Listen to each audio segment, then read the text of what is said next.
Today we are at the 2026 Beijing Auto Show, and I am going to take you on a tour to check out some of the coolest, most insane cars that the Chinese automotive world has to offer.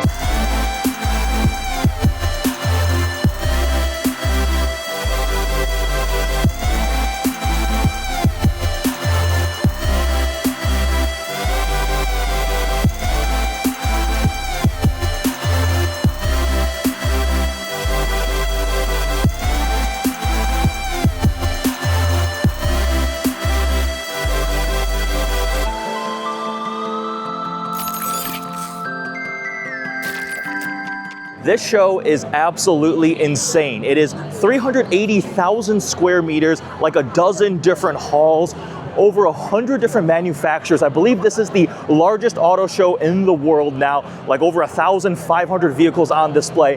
And I am by no means an expert with the Chinese automotive market. I know a lot of different brands, but not all the different models and the technology and different features. So I'm gonna do my absolute best to narrate this tour as we go check out the Beijing Auto Show. But I'm really excited just to see what the automotive world is like and what kind of vehicles are on display. All right, let's just go for it. This hall right here is the BYD Empire, one of China's largest manufacturers, and they have a lot of different sub-brands beneath the BYD umbrella. Just like think about Volkswagen Auto Group or General Motors, they've got so many different smaller brands that fill different niches. Here we've got Denza. This is the brand that I believe is entering Europe soon with this shooting brake right here, the Z9 GT. And again, forgive me if I get models incorrect or identify something wrong. This is completely new to me. I'm used to the US-based auto shows, but a shooting brake wagon here. And the other funny piece of news with Denza is I believe they just signed a deal with Daniel Craig, 007, James Bond, as like a brand ambassador. But this one here, the Z9 GT, a big shooting brake, and it's got lots of active aero here, some sculpting up there, and the interiors of these things are properly nice. Really interesting design cues. That blade right there reminds me kind of actually the McLaren 720S, 750S side piece here. But obviously here is a wagon. And then this one, the D9, these are MPVs, like the bigger minivan almost like, but it's not appropriate to call them a minivan. They're much more fancier than that. They're luxury rolling limousines, right? Look at the interior. You've got quilted leather, really nice infotainment screens. That's gonna be a trend you're gonna notice today, is the technology, the infotainment is truly the best. I've played around with the screens, the graphics, the refresh rates on all these Chinese EVs and just vehicles in general are pretty remarkable. This is a 4-seat configuration. We've got these lounge chairs in the back, a pair of them. Looks like you have a divider for privacy, little refrigerator right there, really plush floor mats. The seats recline. We've got the headrest with speakers built in. So this is a van that is really the executive experience. Up front, that's properly nice too. DVLA, that's a really high-end audio system. Now, I can't spend too much time on any individual vehicle or stand because seriously, there are so many different displays and manufacturers here. This would be like an 8-hour-long video, and I just do not have enough time. So we might have to rush through some of them to take a look at that thing. Man, look at this thing. Pretty spectacular aqua blue paint. No idea anything regarding the specs, the powertrain, or anything like that, but it's got a little bit of aero with like an S-duct and a hood right there. The front end almost gives me some Aston Martin Valhalla vibes. It's the shape of the headlight and the front end, but it more looks like a luxury 2+2, and that blue, white, and yellow interior. That is pretty interesting. So it looks like they're expanding the brand into more sporty luxury coupes and convertibles. So we've got the door handles that deploy. We have a side step coming out, and man, you get a lumbar pillow, a headrest pillow here, quilted leather, tons of storage space. You got a center infotainment screen, a passenger screen there, digital cluster. But the thing that I'm really noticing is the build quality of the materials is genuinely really nice. Like, look at the details, the wood trim right here. We got the etched speaker grills. DVLA, if you've heard of the DVLA Phantom, that's a really cool little home speaker. They're pretty pricey. Soft closed doors.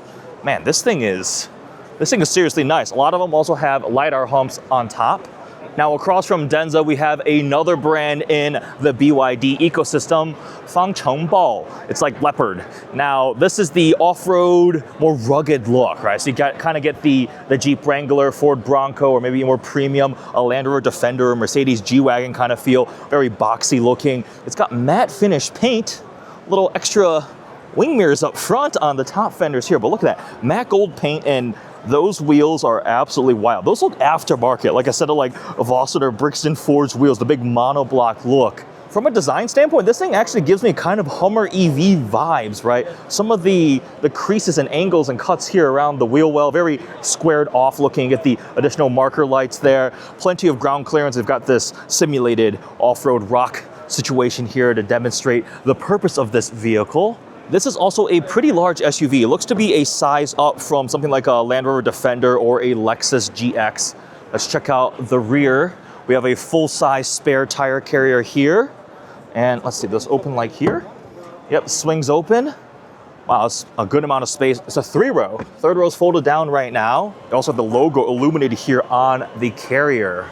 Wait a second, I thought this brand was the more off-road SUV feeling. These definitely are not that. That looks to be a luxury sporty 4-door sedan. That looks to be a 2-seater open supercar concept and a very, very fetching, it almost looks like a Viper green. Was it Striker green? That one right there looks like it could be a Tesla Model S competitor, something like a Taycan, similar size and shape. That looks properly exotic and fun. Look at the ducting through the headlights, all the exposed carbon fiber there. This is a 2-seater, super sporty looking open roadster. And that green is very, very vibrant. And we have another one here, the SL.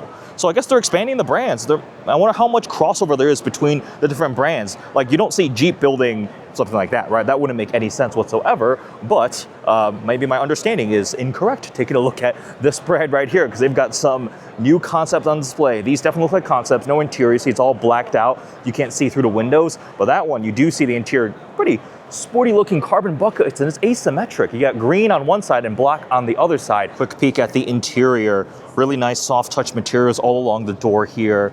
The seats have leg rests that extend out. The screen there, double wireless phone charger, tons of storage below there. And then here, this looks like 10 to 70% in 5 minutes, 10 to 97% charging in 9 minutes, 20 to 97% in 9 plus 3 minutes.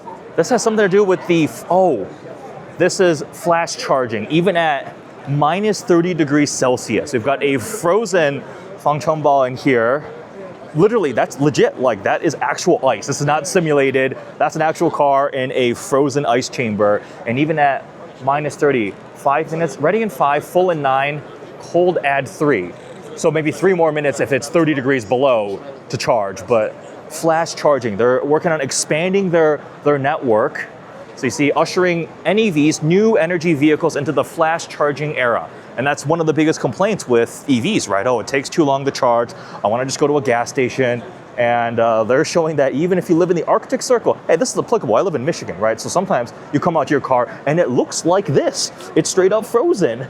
It'll still charge. There's a lot of competition between one of the biggest suppliers, CATL, and also BYD's own system, and just essentially just pushing battery and EV charging speeds, capacities, densities to the next level to really get rid of that range anxiety. Something that a lot of the Chinese OEMs have done is do hybrid systems, but not really plug-in hybrids from what I understand. A lot of them are EREVs, so extended range electric vehicles, and that's where you have the engine operating as a generator where the wheels are still being driven by the actual electric motor, so you get the all the perks of the smooth torque delivery, the power, and the efficiency, and then you don't need to worry about range anxiety because when your battery runs out, your engine just kicks on as a generator and you put gas in it and go. And some of these things have over 1,000 kilometers of combined range. And then you talk about the price point, it's also insane. Like, we're looking at some of these cars, especially now that we've reached BYD, the more mainstream brand here. There are some of these vehicles from these brands starting at $15,000, $25,000. So you can get something legitimately nice for well under $30,000. So we've reached BYD. I believe these are some of the volume sellers. They are now top 5 largest manufacturer in the world. They've surpassed Tesla in terms of all EV vehicle sales. So BYD is absolutely the volume juggernaut here in the Chinese market. Definitely a bit more mainstream feeling compared to some of the more premium brands we were just looking at, but still really nice. Everything is wrapped in nice materials. This feels more synthetic, but tons of storage in the middle. That's impressive. No lag, nothing like, yeah. So for BYD, DMI stands for the efficiency-minded hybrid system, and then there's a performance version of it too, but in a family crossover, a mainstream crossover like this, obviously efficiency is the goal. Very smooth, slippery design here, but it's got some unique cues. Take a look at the swooshy taillight look here. Lots of illuminated lighting for the logos and lighting signatures at night. When you see Chinese cars on the road, it's pretty cool. It really helps them be distinctive and push the envelope in terms of design, and also cameras all over these things. This looks to be some sort of crazy concept. Isn't that the Monkey King? I think so, right? So this is some sort of tribute concept. Look at the detailing here on this rear wing. It's cool seeing fun, whimsical concept cars like this at an auto show. Very clearly not production. This is something you'd see at like SEMA, maybe not even SEMA, right? This is pretty wild looking. It's got fangs up front. So this one right here, we've got some specs. All right, 119,000 RMB. That's less than $20,000. Less than $20,000. 57 kilowatt hour battery pack. So this is under 20,000 USD. Does it look and feel like it should be under 20,000 USD? No, man, seriously. Look at what you get.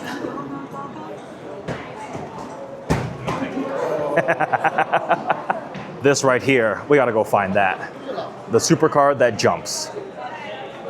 Police spike strips mean nothing. That is the highest tier of the BYD Independent Intelligent Body Control System. They sure do love some acronyms. Yeah, we're gonna go find that. This is very much the off-road one.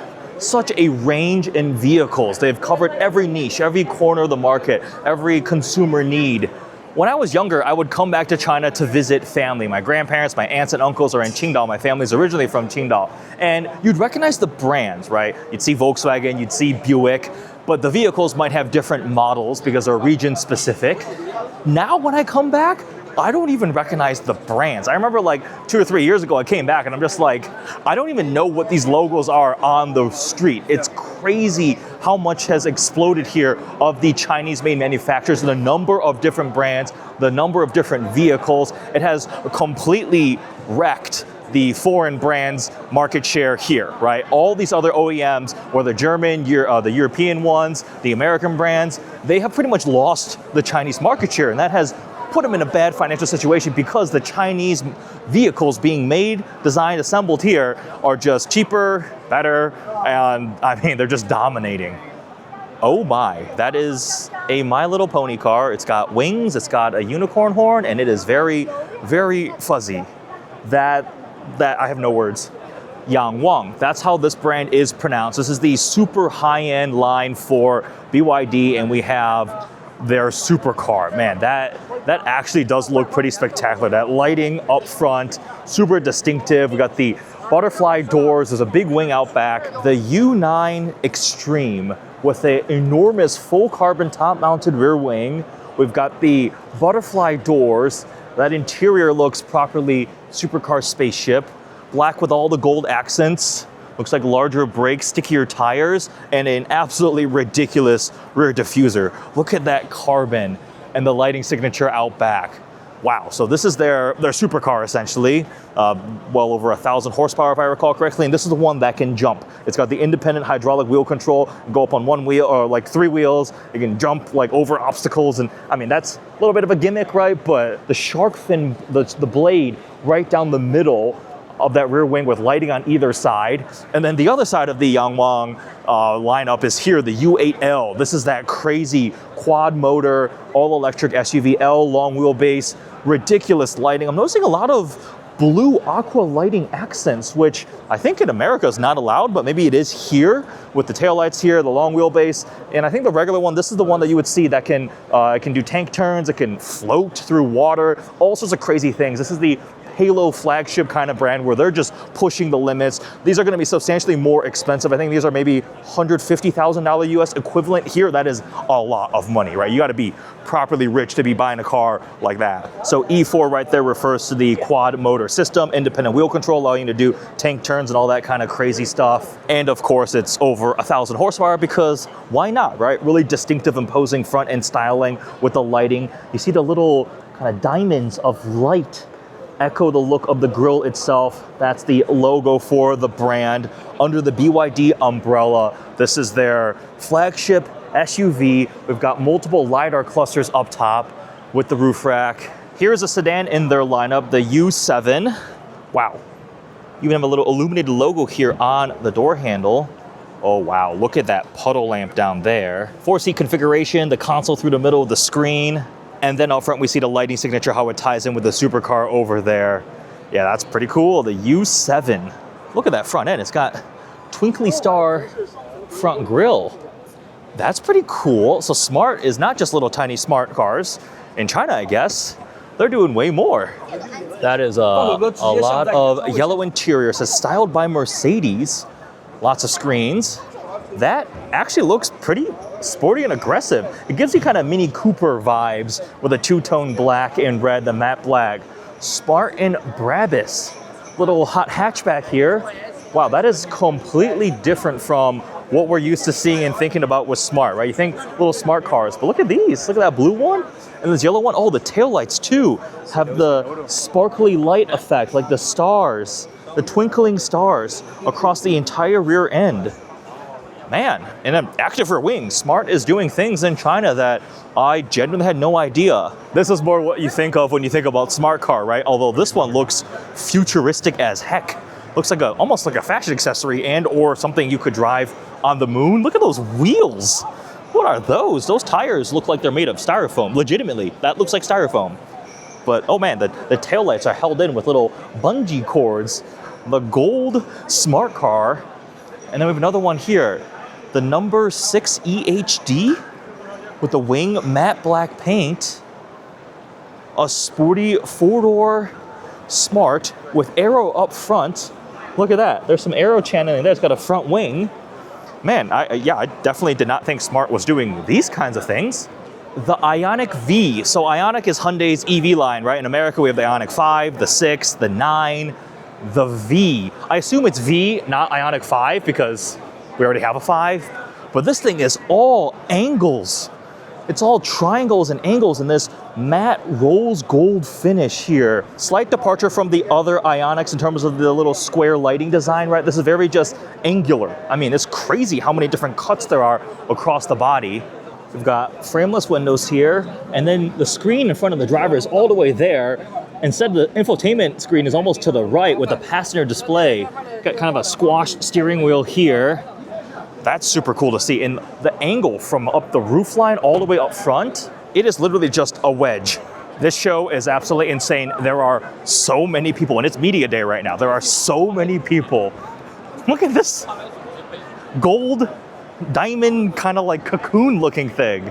This brand is really cool and it's a really interesting concept. So it's called Stelato, which I assume that's how it's pronounced. There's the logo up there. So these vehicles here feature Huawei technology. Yes, Huawei, the cell phone maker. So they're involved in the automotive industry, but they're not manufacturing the cars themselves. They're not actually building them themselves necessarily. They're working with a bunch of different Chinese OEMs to create like these sub-brands, but it's across different competitors. Now, in Chinese, this second character there, Jia, that means world. So the two-letter names, where the second one is that, indicates that it's part of this HIMA, which is Harmony, Intelligent, Mobility, Alliance. I think that's what it stands for. Essentially, it's Huawei's like network, their partnership, where they're building these different vehicles. So they supply the technology, the software, the interface, things like that, the driver assistance tech, all the technology essentially. But these different brands have their sub-brands specifically that work with HIMA, Huawei essentially, to build these vehicles. So right here, the Stelato S9. Take a look at those headlights. We have more of that starry map look to it. So the S9 here is a big luxury sedan. Now it looks like they have a shooting brake version of it too. the S9T. Now these are pretty significant size, full-size luxury sedans. Like we're talking Audi A8L, BMW 7 Series size, so the wagon version is pretty cool. The inside, right, oh my gosh, that is a movie theater projection screen in the back. 4-seat configuration. Up front, oh wow, that seat completely folds flat. You know, some luxury sedans, they fold forward out of the way. That's just folded in half. Like, there's the screen folds down. Forget your movie theater screen in a 7 Series. There's a whole projection screen back there. Speakers in the headrest. Really, really nice feeling materials. We got the big screen up there. Wow. Yeah, that's seriously, seriously nice. Look at that. Oh, it's got live camera feeds, I think, of outside. You can watch what's going on outside. So that's where the projector is, a built-in movie theater in the back. These are very, very soft pillows. Power closed doors too, of course, right?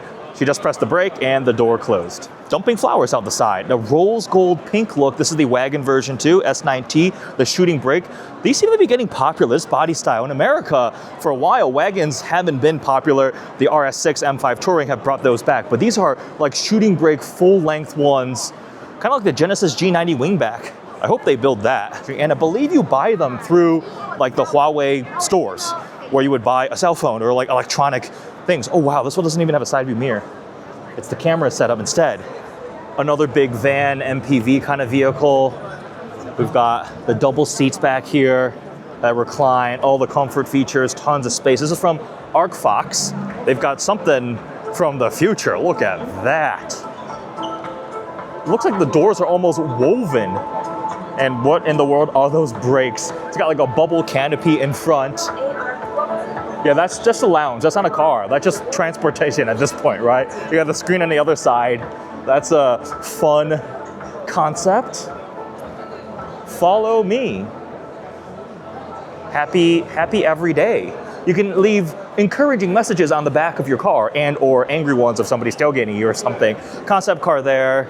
This one's got some sort of crazy autonomous stack system up there. Oh, I thought it was just dirty. No, it's sparkly. Those are glittery floor mats. Ah, I saw this online before arriving. Beijing, so literally like the Beijing brand. This looks like a G-Wagon and a Jeep had a baby, and this is what came out. Literally, you see some inspiration, right? The square headlight opening with the circular headlight design, and then kind of looks like Jeep's front grille, but this is a boxy, kind of rugged, military-inspired off-roader. Oh wow, but look at that interior. That whole big bank of buttons and switches. It almost looks like the screen passes through the center console, that horizontal beam. But from a design standpoint, I definitely see a lot of G-Wagon inspiration. We've got the full-size spare back here, some accessories for off-road if you get stuck, a little shovel right there, if you need some traction. Interesting, it looks about, yeah, pretty much the size of a G-Wagon. Interior definitely looks pretty wild and cool, but that's from Beijing. Literally the brand is Beijing. I just said Beijing like a white person. Beijing? Whoa. Mercedes is here. They're not giving up on the China market. Oh, this is sick. It's like this circular parking garage screen. Oh, they're fading away. Oh yeah, finally seeing the new generation of the Mercedes S-Class in person. Lots of three-pointed stars in the grille too. So it's been thoroughly redesigned. The interior, oh, that's a lot of screen. The new hyper screen setup. People are filming and streaming. Oh boy, get around that. Tail lights have also been redesigned. More of the star triangle. That's a design thing that's moving across the lineup with the new GLE and GLS. See S450L, long wheelbase with the smaller engine. But up front, that's the other big news. Look at that. That's hyper screen. That's a lot of screen. It's all integrated cleanly across the dashboard now. The old one used to have a little more separation there, but the new Mercedes S-Class. This is the one that they were sending around the world. We saw it on social media, 140 years, right? So I think they're going to 140 different countries. And up front, all those stars can be illuminated. Illumination is the name of the game now. This one's got some cool graphics because they were driving it literally all over the world. Look at that. It was at Spa, going from Germany. They were in America recently, Stuttgart there, Toronto, they went to Miami, Niagara Falls. That's really cool, adding the stickers along the way to celebrate 140 years with the new S-Class. Another one here, this looks like China blue. which if we're in China, they just call it blue. But look at that, there are so many little stars in the front grille. Quick look at the updated front end, the blacked out headlight housing that kind of flows around the grille there. The AMG GT-XX, this is the one they actually use. Look, it's filthy, it's been driven. I think, didn't George Russell drive it? It's modified. I see the race buckets inside. Look at those carbon wheel covers. This debuted at Pebble Beach. I remember seeing it at Pebble Beach. Also, we have a display in the back you can change. See, it says AMG there. The triple taillights on either side. The movable, I believe that arrow is movable too, but it's fully smooth in the back. You just get a big AMG logo, no rear windshield. It definitely looks super, super futuristic. AMG is supposed to be developing their own like full ground up vehicle. I'm not sure if this is supposed to be the exact thing. This is a concept, AMG GT-XX, but really pushing the boundaries of what AMG is supposed to represent into the future. Oh, beautiful. Oh yeah, we're gonna go in there. We are gonna go in there. We have ourselves a SL63 AMG and a 300 SL going. Yes, please. Man, I wish they would do a successor to the SLS, the proper SLS successor, right? Imagine a 300 SL, an SLS Black Series. Oh, that's one of my favorite cars of all time, the SLS Black Series. These, spectacular, a classic. Give us a modern era Mercedes of another third generation of going. I think we have some G-Wagon in the back. G-Wagon Cabriolet is supposed to be making a comeback. They're bringing back a new generation. This, man, these are valuable. These are very rare. The Cabriolet back here, the two-door. Only thing that's even more rare and expensive from the G-Wagon world, probably the, there's a Maybach version, a Lawn Delay. Those are super expensive. I've seen one in Dubai at a dealership because of course you see them in Dubai. They have a G500 here. Smaller engines, but you still see plenty of G63s on the road here. Yep, that's always going to be the standard. You hear people opening and closing the door because that is one of the most satisfying parts of the G-Wagon. The G-Wagon that I want, the G-Wagon that I can afford. It's AMG stuff up there. I see a GLC 63, a GT 63, so a couple AMGs on display up there. I just realized that looks like the new Mercedes front grille, right? With all the lights, the big logo in the middle. And then we've got the two-story structure here. There's like a lounge upstairs for theirs. Massive screens. Oh, Maybach. Yes, there's a new S-Class Maybach too. So I thought that was the end of the Mercedes booth, but nope, it keeps going on.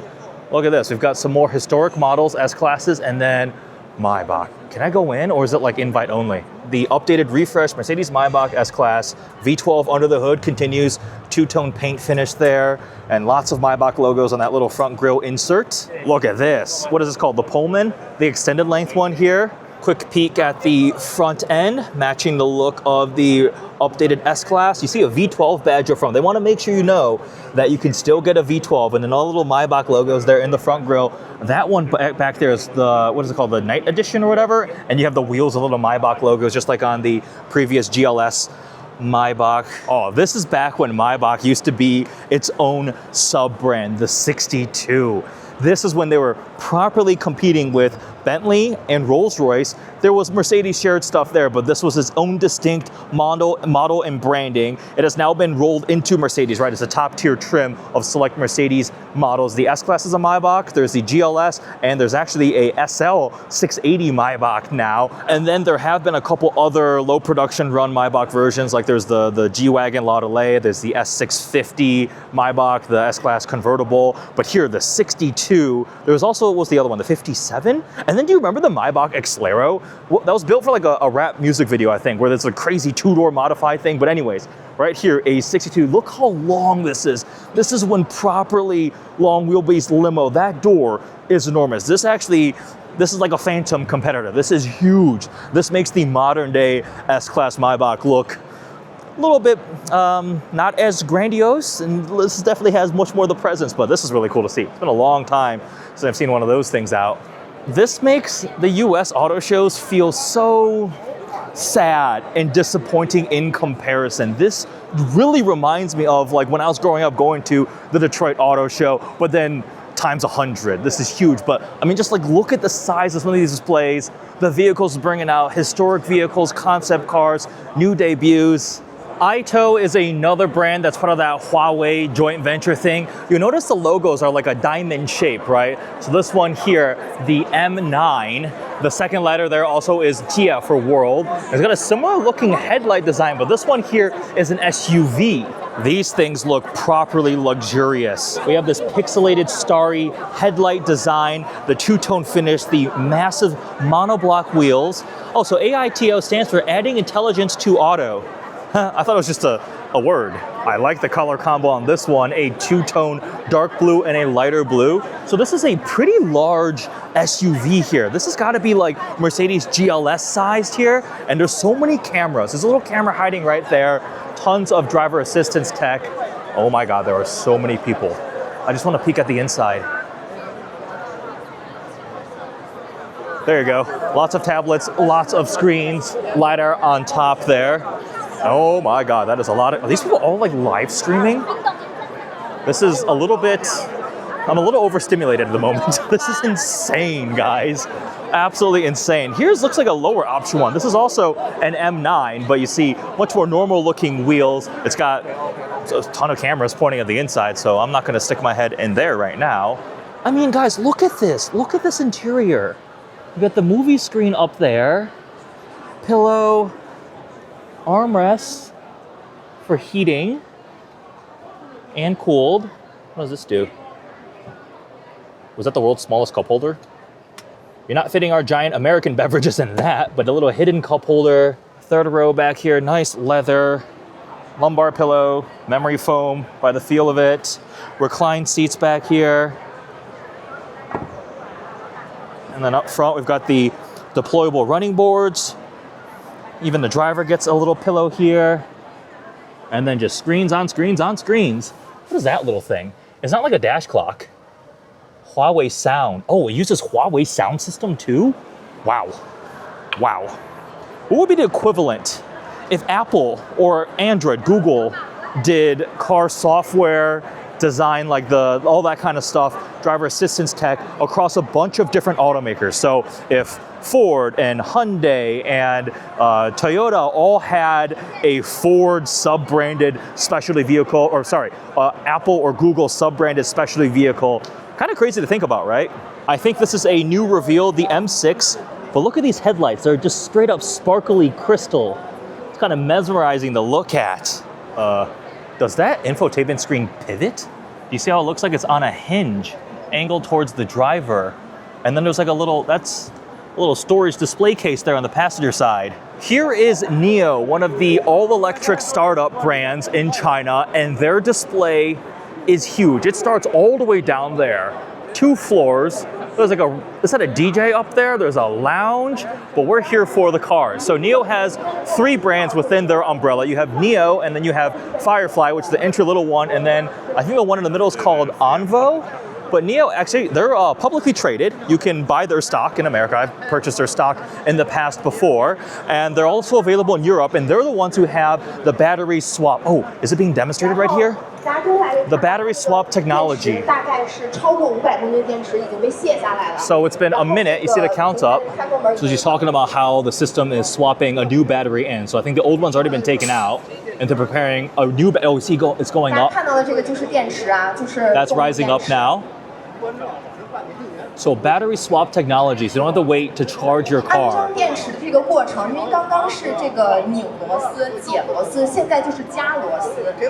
gotta screw it back in, literally.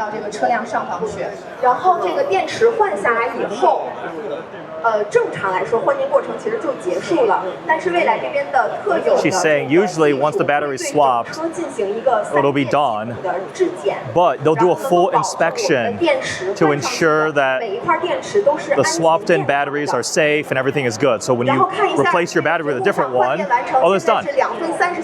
2 minutes, 33 seconds. battery swap complete.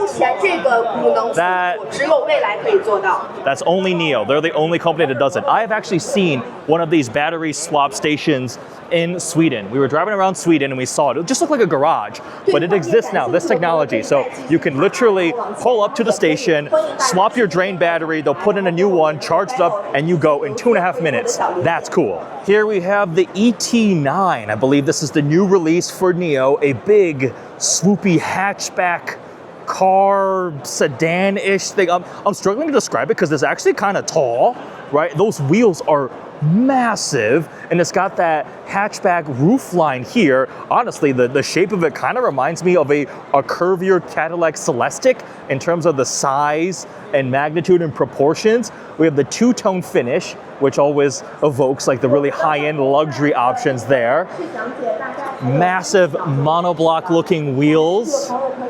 The ET9, so we've got cameras and LiDAR stacks up top. They are all electric from NIO, the ET9, and then they've got ES models. Those are their SUVs, right? So we see those out. This is a more premium brand. Now here, I believe this one's called Onvo. This is their more midstream one.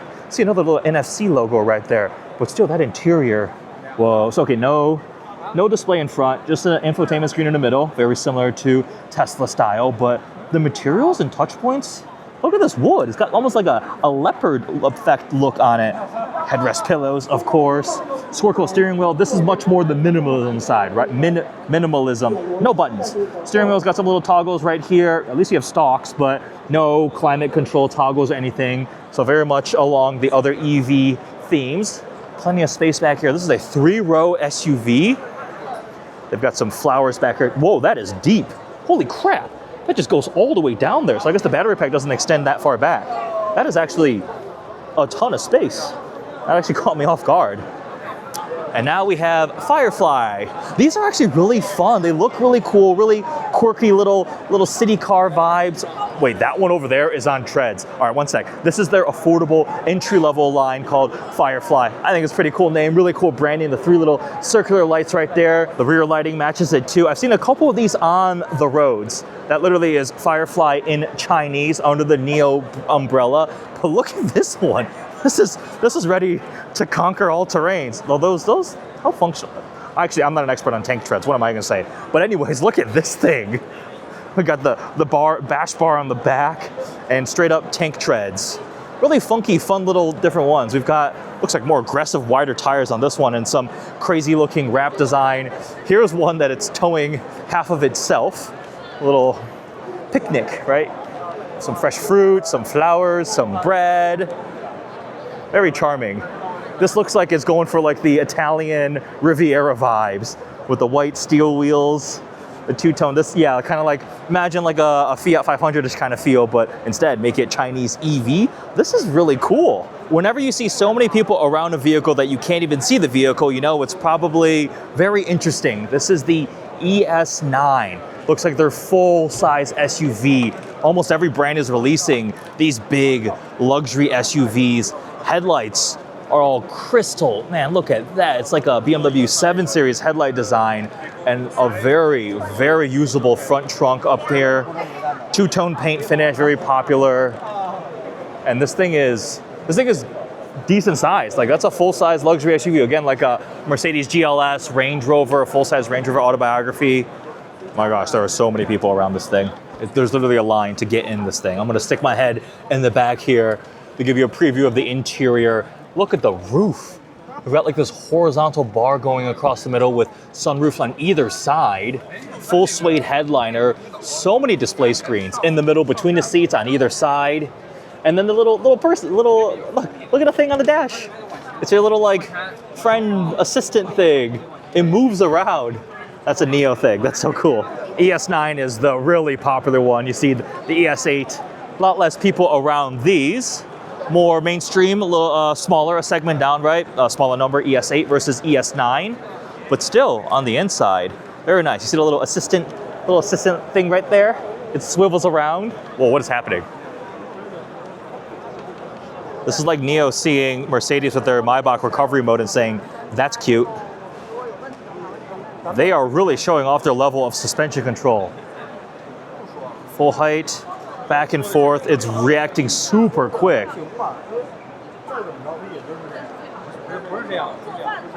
I think it's responding to the robot.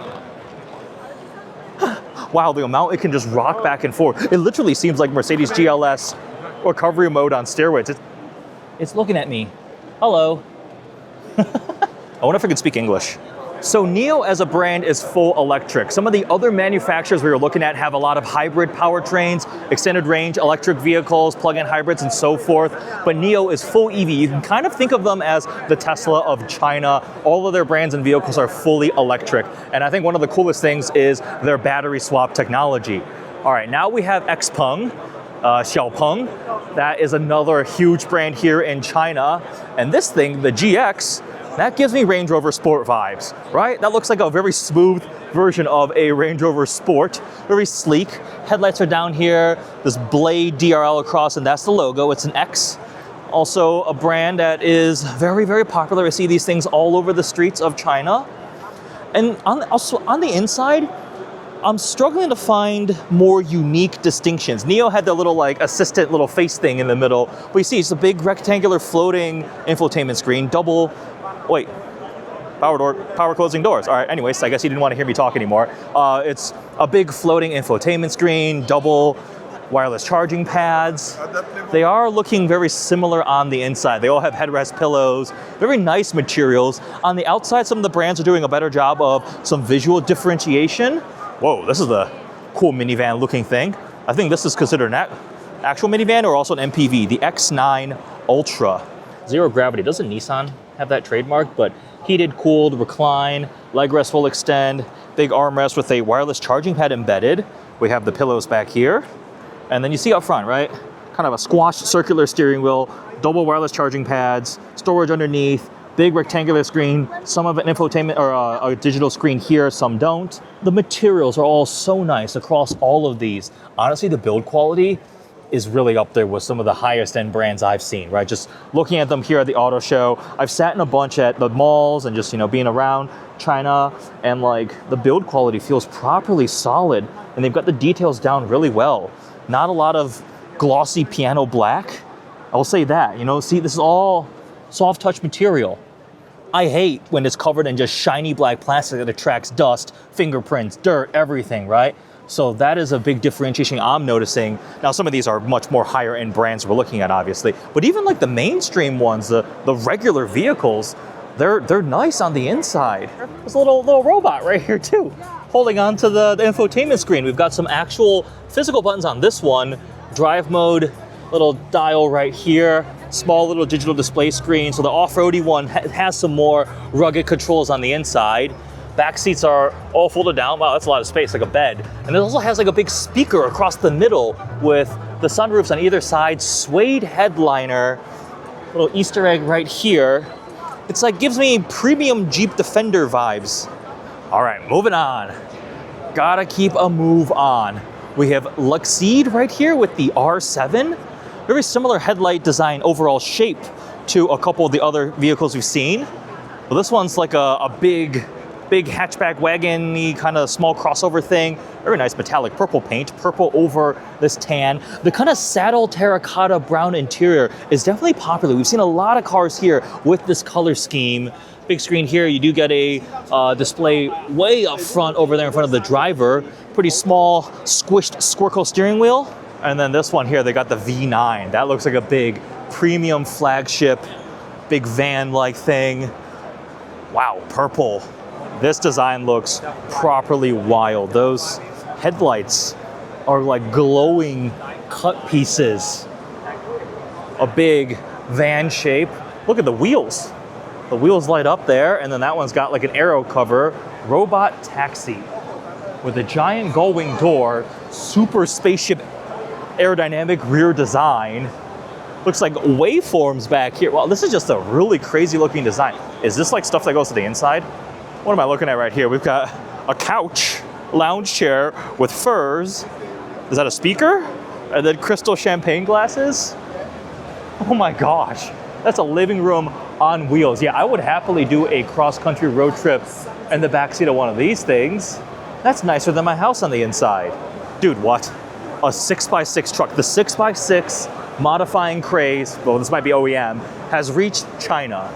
We have ourselves a 6x6 truck. That would be too big to drive and park anywhere in Beijing. No chance. I've seen these on the road and they look really, really cool.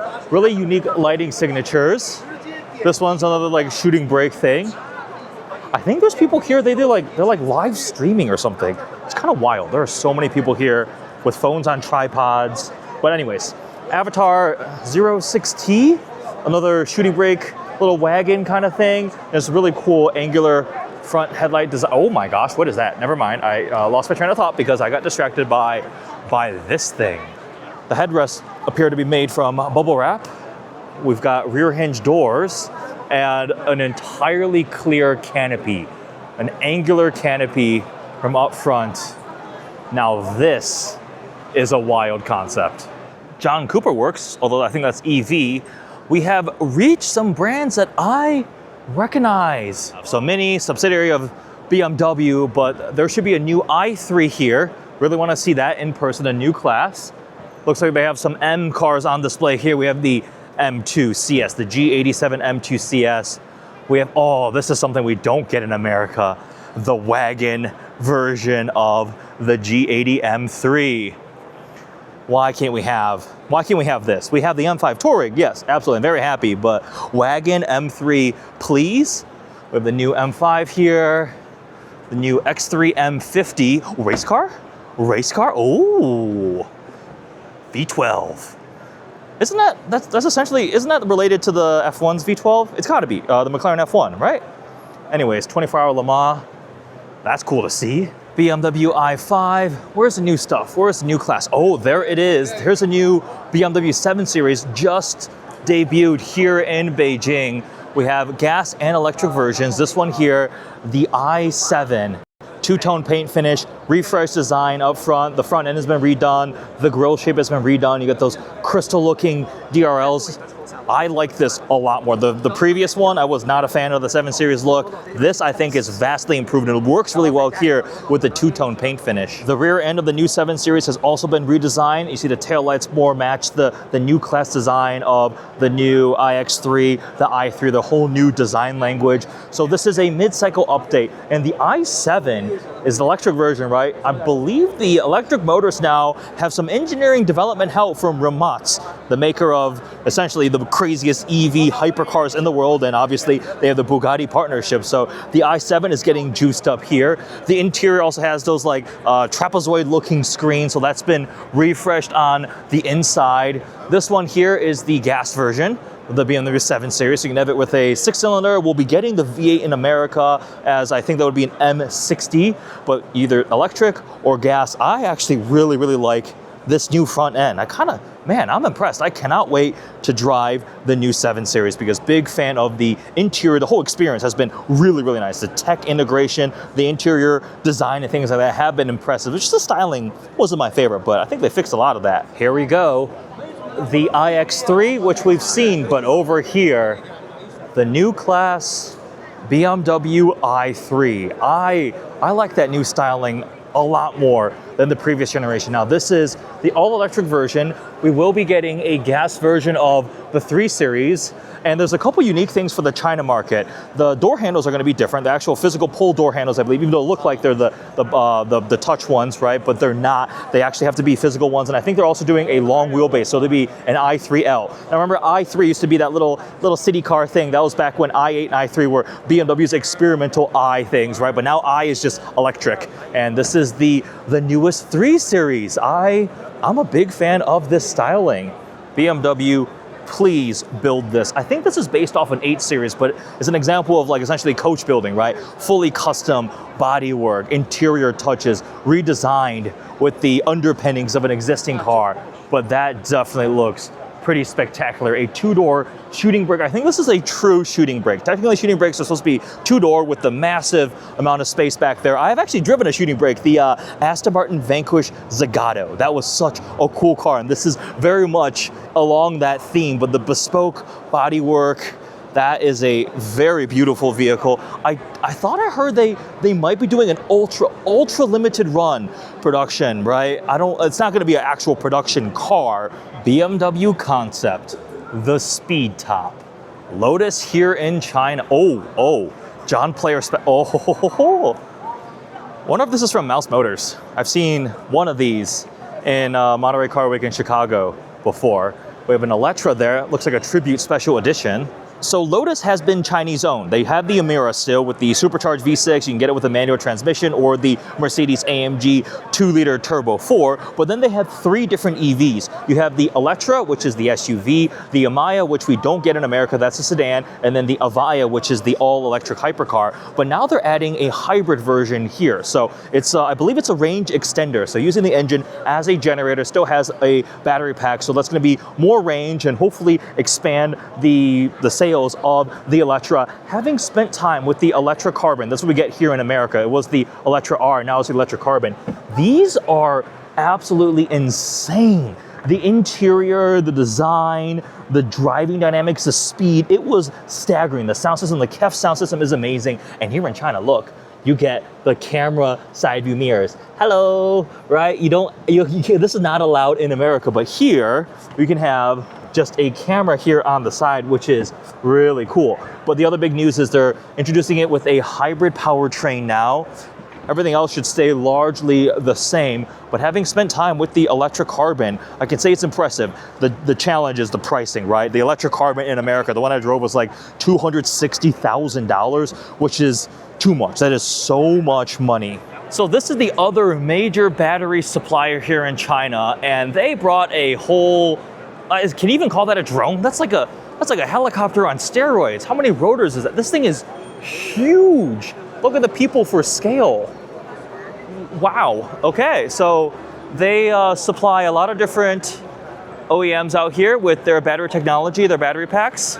I think it's pretty much like a arms race competition between them and BYD with their like blade batteries. I think theirs is more power dense but more expensive, whereas BYD's blade battery system is cheaper to manufacture, lower power density, but it can keep the cost down. So we'll see where it goes. Battery tech is really cool. I'm waiting to see when we finally get production solid state batteries with the really high power density, the really fast charge times. But that's one way to turn heads and catch attention, is bring a gigantic drone to an auto show. So this is their booth over here. I want this in my backyard. Seriously, imagine watching the 24 Hours of Daytona or like F1 on this thing. This would be so cool. And then Porsche has a proper display here. We have the electric Cayenne, all EV Porsche Cayenne, and they also debuted the EV Cayenne Coupe, which should be on display somewhere around here as we weave our way around. The new Cayenne's got that crazy curved screen, the flow screen, so all display, and it actually curves down one continuous, not two, it's all under one curved display, which is definitely a cool piece of new tech. We have ourselves an old 356. I love how they brought heritage models here too. It's not just all the latest and greatest things. Mercedes had some here. We've got BMW, the 2002, and a little Porsche Speedster. We've got a Panamera hiding out back here, and I want to take that home. Looks like a clay model for a 918, but even more racy. Look at those side exhausts and the massive wing, because the production 918 had a top exit exhaust. Well, that's really cool too. These are like design studio little display models. Where is that Cayenne EV Coupe? I would assume it's here. So many people.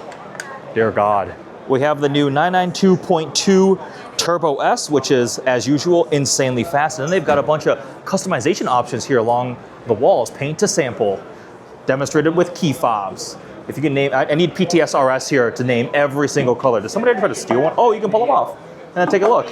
It's on purpose. Is this Gulf Blue? This is, I don't know my PTS colors well enough. These are really cool though, oh my gosh. Porsche is celebrating 25 years in China. We have a GT3 here with a fun livery on it. Is that an RSR race car back there? We have is that a 919? And then behind all of these people, yeah, that's a Cayenne electric coupe. I can't even see the car, guys. All right, here we go. This is our little window. As expected, you see the roofline is that coupe roofline. The other really cool thing is the active arrow. So those two blades extend back when it's doing launch control on the turbo versions of the Cayenne EV.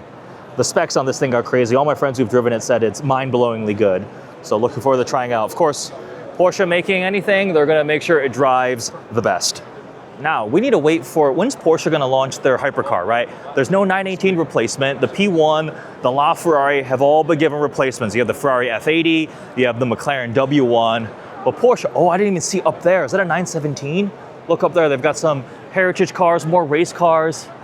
This is a smaller, dense booth from Porsche, right? Like the floor plan is not as large as BMW and Mercedes, but they certainly packed in some really cool and special cars. We've crossed over from the first hall to the second hall, which has, I think, 8 more additional display halls. This show is huge, and there are so many people here. This is without a doubt the biggest, most chaotic, most difficult to film in, most exhausting auto show I have ever been to. It is like 5 times the size, at least it feels like, compared to any other event I've been to.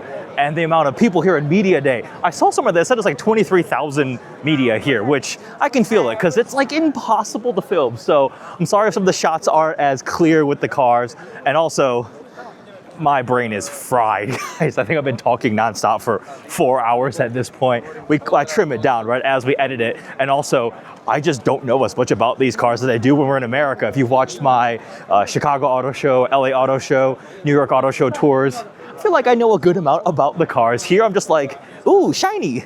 Ooh, that one looks cool. So it might sound a little more juvenile, but doing the best I absolutely can to just bring you along for the experience and give you a glimpse, right? By no means is this meant to be a comprehensive expert level tour of every single facet of technology. I hope to get to that point, right? So I need to keep coming back here, spending more time, getting to know different Chinese brands and the vehicles and markets available here. Usually when I come to China, I'm seeing family. My grandma still lives here, my aunt and uncles, and so forth. So I do try to come back often to see family, but not necessarily for YouTube stuff. But now, all right.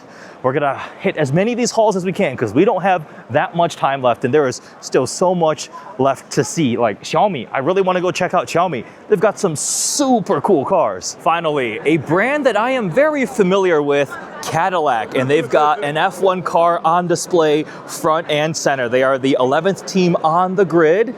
Cadillac joining F1. General Motors' representation here and having a model car on display here. There is a Chinese Grand Prix. It happens in Shanghai. Man, this is so cool to see. They even have like the pit wall. Look at the simulated barriers here, the crash barriers, and then the pit wall set up with the screen. So you would have the team principal, your engineers and everything sitting alongside here watching what's going on. Cadillac Formula One. I am absolutely such a F1 fan, and of course going to support Cadillac as the American team. I know Haas is also American, but you know, this is proper General Motors, Cadillac, and the livery is so cool. I love the gradient finish here, but let's go look at some actual production cars that are on display here and not spend the entire time drooling over this model Formula One car. We have a CT5 Blackwing. This is a pre-refresh, not sold here. I think it's just here on display. Here is the updated CT5 with the new headlight design. But this is actually a really cool insight because in China, they have the XT5 still. So it's been updated. This is very, very new. Our XT5 in America was canceled, if I recall correctly, or it was gonna end production, and they were going to replace it with an all-electric option, AKA the Lyriq would be in this segment, right? You have the Lyriq, you have the Optic, the little smaller one, but with the waning EV interest, or let's call it the stagnating EV interest in America, I am fairly confident they're gonna be bringing a gas updated version of the XT5 because this luxury crossover segment is so competitive and it's so important, really big volume. And here in China with this XT5, I think we're getting a little preview sneak peek of what the US based version could look like. So updated styling here with the blade lighting, very similar look to every pretty much other Cadillac in the lineup here. Let's take a look at the inside though. That's where it gets really interesting. So we do have the new massive curved floating screen like in the updated Cadillac CT5, the SUVs and so forth, the big singular curved screen, the updated latest steering wheel here in the middle, and then yeah, just thoroughly redesigned matching the interior of really like the Vistic, for example. We'll get to the Vistic in a moment. We've got heated and cooled seats and massage along the door right there. So I can say with a reasonable amount of confidence that we'll be getting an XT5 that looks very, very similar to this very soon in America. Take a look at the front end styling. Of course, we've got, again, the vertical blade DRL with the Cadillac Mondrian pattern along the side, and I love how it cuts through the front bodywork right here. You get the body color panel. Looks nice and aggressive. Premium update here. So new XT5 coming to America. I am willing to bet we'll have something like this on our roads very soon. CT5, we saw that. There is the Lyric V, the sporty version. This is the quickest Cadillac ever made. And then the other big news, just this week, Cadillac debuted the Vistic in China. There's one over here we can take a look at. It's got a wrap on it. And it's essentially the same thing with a couple small minor tweaks. So here behind the, is it the D pillar? This little glass right here. You know, in America, there's that like etching Mondrian pattern. That's gone, not in here anymore. The second row is supposed to be, oh, there's people in there, is a little bit more luxurious. Whoa, that's very blingy. Okay, that is probably not production, because that is a rhinestone glittery Vistic here. The driver assistance tech is slightly more capable, China exclusive. So in America, we have Super Cruise, but this is like Super Cruise Plus because it has LiDAR. But you see, usually LiDAR does a hump on top. That's ugly, not aerodynamic. Here, it's actually behind the rear view mirror.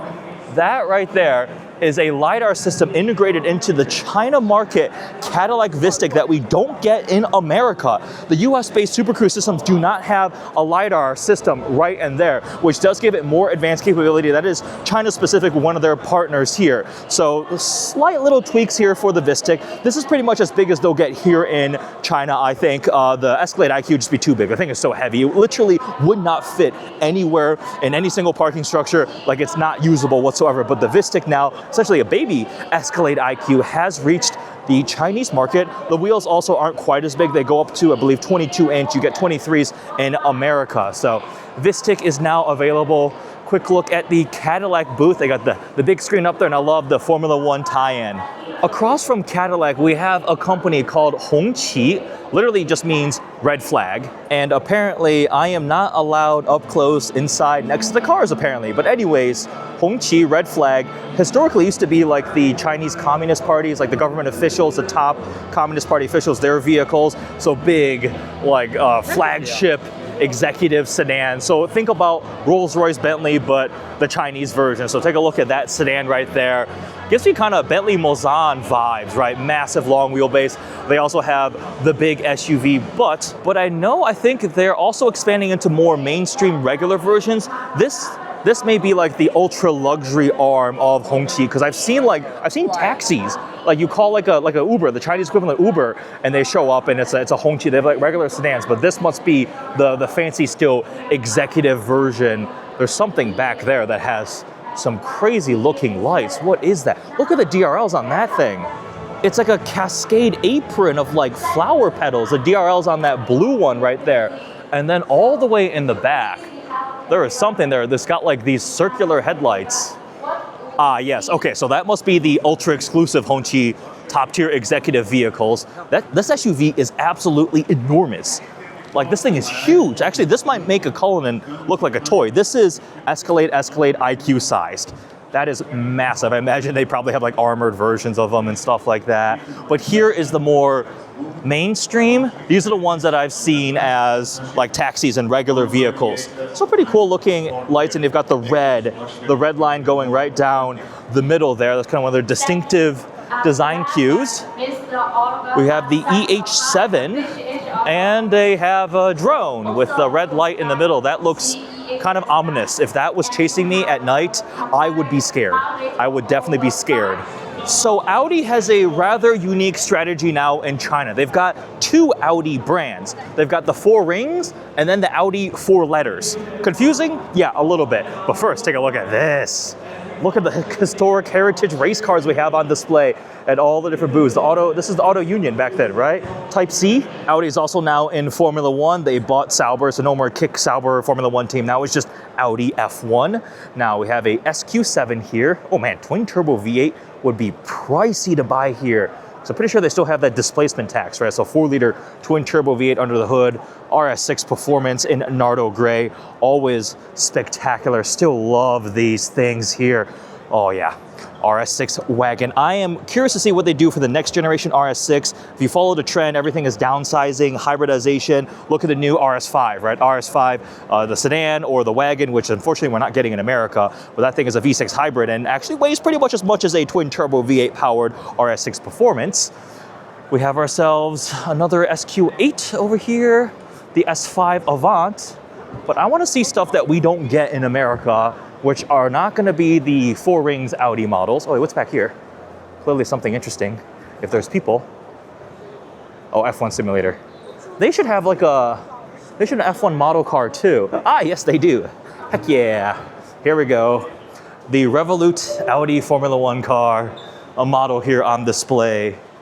Formula One is growing in popularity literally across the world, so of course here in China too. The amount of detail on these replica cars is pretty cool. All the logos, even the steering wheel has some lights.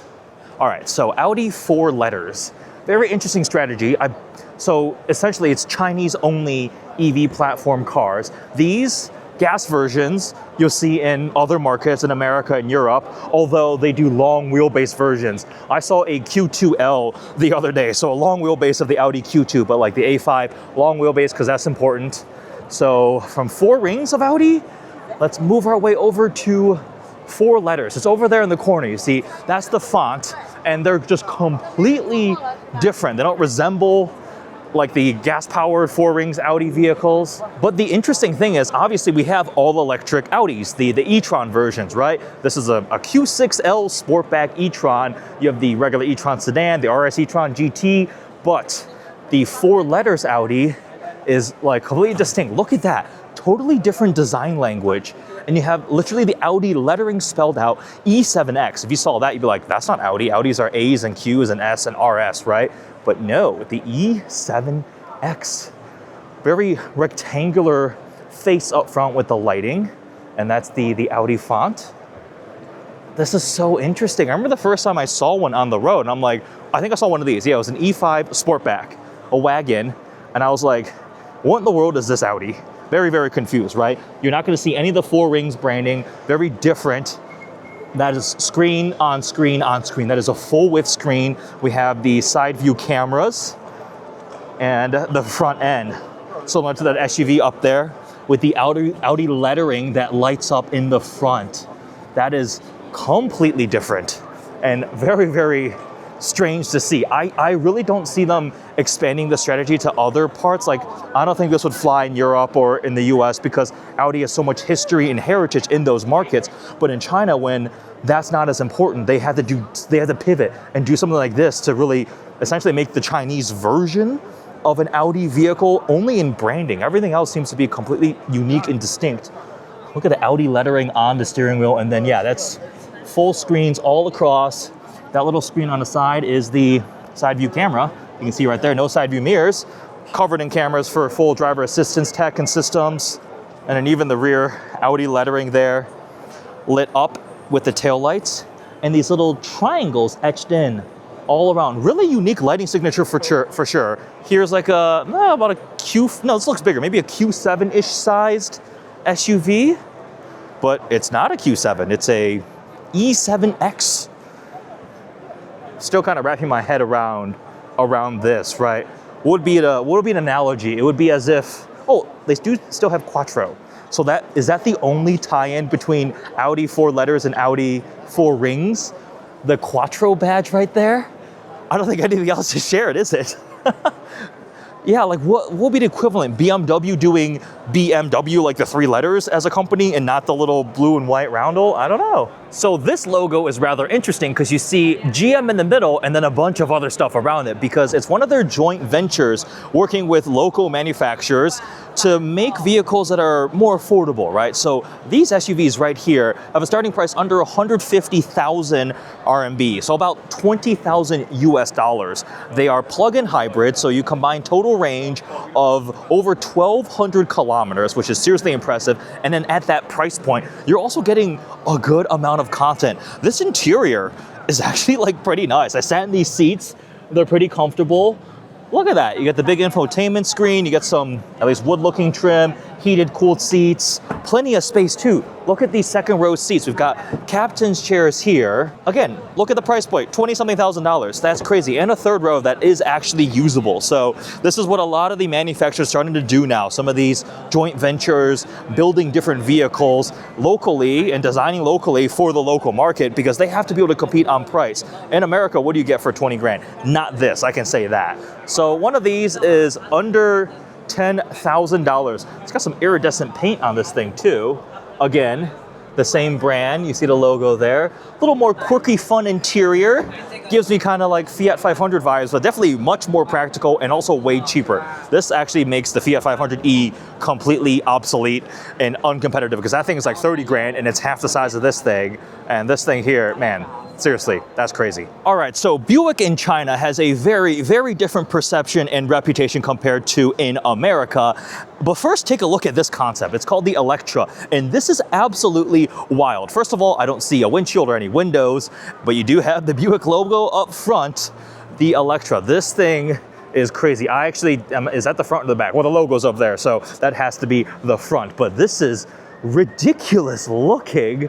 Look at that rear end with the lighting. It's got the little Buick Shield logos all over it. So these big van MPVs have been popular. Sharp looking front end styling. These have evolved over time. I remember seeing the GL8s all the time when I was coming here as a kid, but you do have the executive second row seats, little screen. Does this tablet pop out for control? That's pretty nifty there.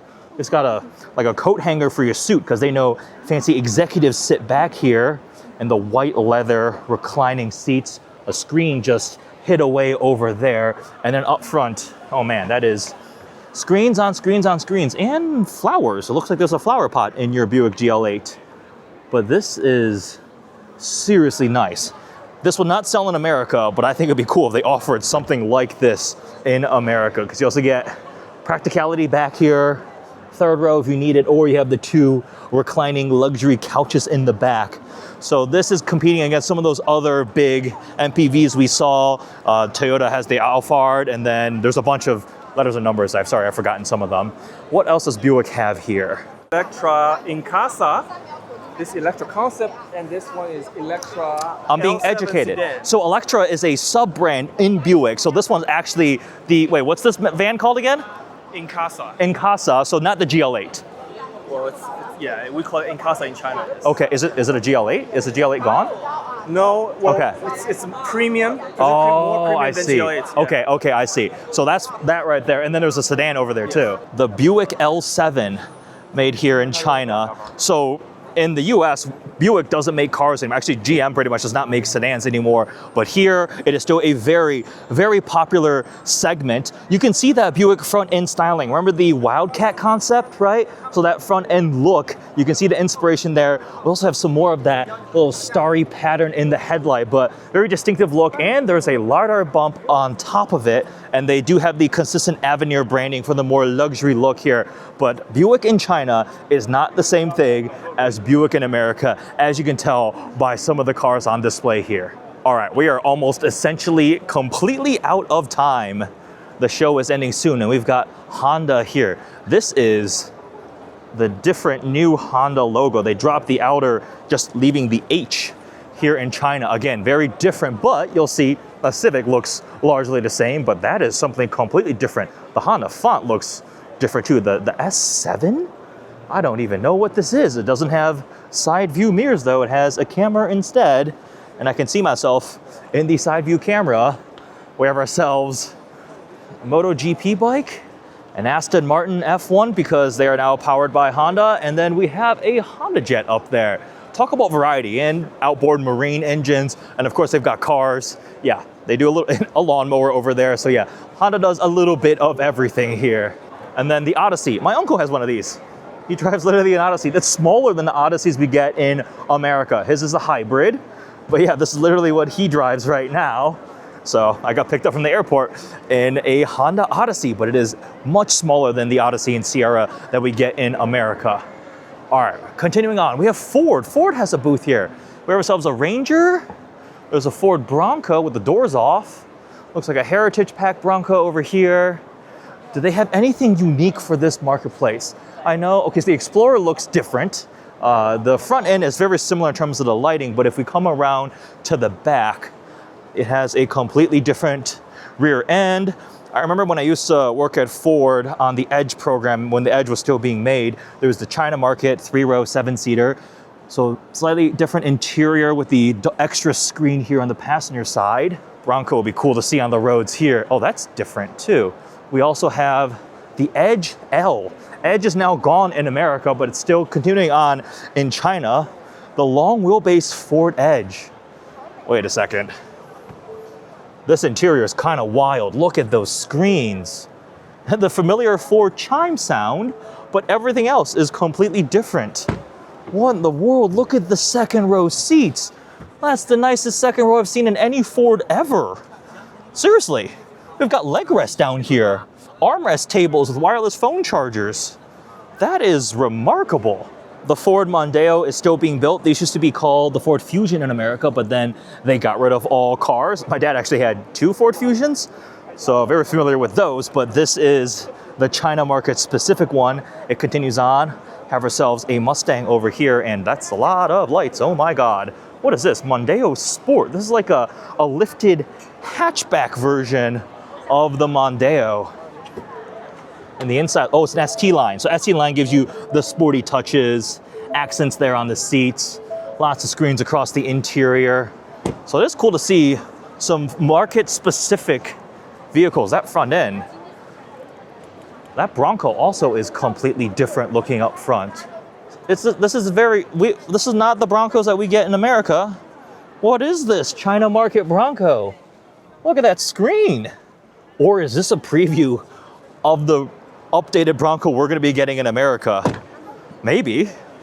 It looks like it could be body on frame. It doesn't look quite as ruggedy, right? Is that even a word? Like it looks like it could be unibody. Nah, probably still body on frame. Oh, it looks like it's a plug-in hybrid. Whoa. What if this is a preview of the Bronco coming to America? Look at the whole little camping kitchen back here. So that's what these are for. Storing your soy sauce and your beverages. And you put your plates. Is that actually what this is designed for? Interesting little detail, but they add the Ford lettering here on top of Bronco. In America, it's just Bronco, right? Everybody knows Bronco, but maybe people aren't familiar enough with the Bronco name, so they gotta make sure it says Ford on it. And then we have an F-150 Raptor. I've actually seen some of these in China, and they just look comically out of place. They're so massive. And you've seen some of those tiny little affordable city EVs, right? This thing could probably fit them in the bed. So America, imagine a Raptor R in China. There are very few vehicles that would be less fitted to being in China on the streets than a Raptor R and a Ram TRX. I believe this brand is called IM. We see them on the roads. This is the LS8. Another big SUV, very distinctive lighting. You get this big swoosh that goes across the middle, and then these little individual little rectangles of lighting, little grid right there. That's the logo. I see these on the road pretty often, so started to recognize some of them.